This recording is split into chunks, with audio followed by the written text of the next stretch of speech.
معانا رسالة صوتية نسمعها كده ممكن؟ أنا عندي 35 سنة، متجوزة وعندي 3 أطفال، هم كل حاجة في حياتي بصراحة. وكانت عندي صديقة واحدة بس قريبة جدا جدا ليا من واحنا صغيرين، فضلنا صحاب لغاية ما اتخرجنا.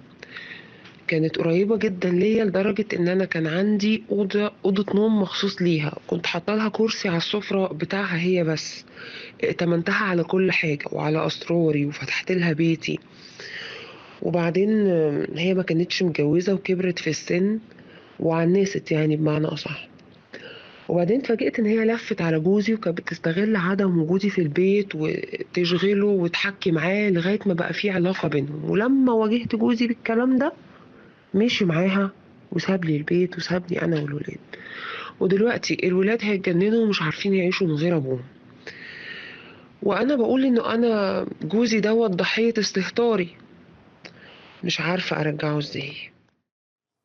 هي المشكلة يعني للأسف هي مشكلة مكررة، سوري يعني أنا معلش إحنا أنا بعتذر إن المشاكل مكررة لحد كبير لأن هي كلها نفس الغلطة. إحنا ما بنتعلمش من أخطائنا، كل واحد يعيش دوره. صاحبتي دي بره البيت زي ما صاحبه كمان بره البيت. سبحان الله. في رسالة دلوقتي عن واحد بيقول إن أنا صديق عمري كنت بأتمنه على مراتي وأنا مسافر، ولما رجعت حسيت إن مراتي متغيرة، وساعتها عرفت من ابني ومن اللي بيحصل إن في بينهم حاجة. هو فين المروة والشرف اليومين دول؟ هو فين الغيرة عند الستات كمان؟ انت ما غيرتيش على جوزك خالص، وانت ما غيرتش على مراتك. هو ما فيش نخوة خالص.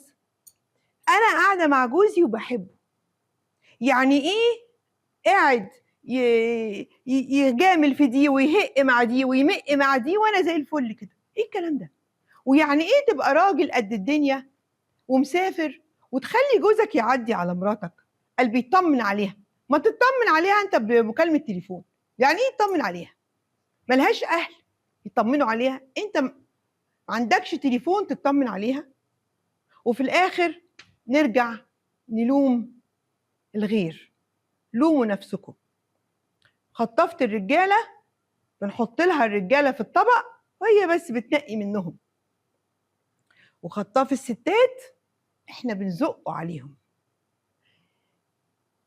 تاني، الفرق ما بين الراجل والست ان انا ممكن اقول لك لازم ترجعيه، لكن الحقيقه مع الست محتاجه نتكلم اكتر من كده بعد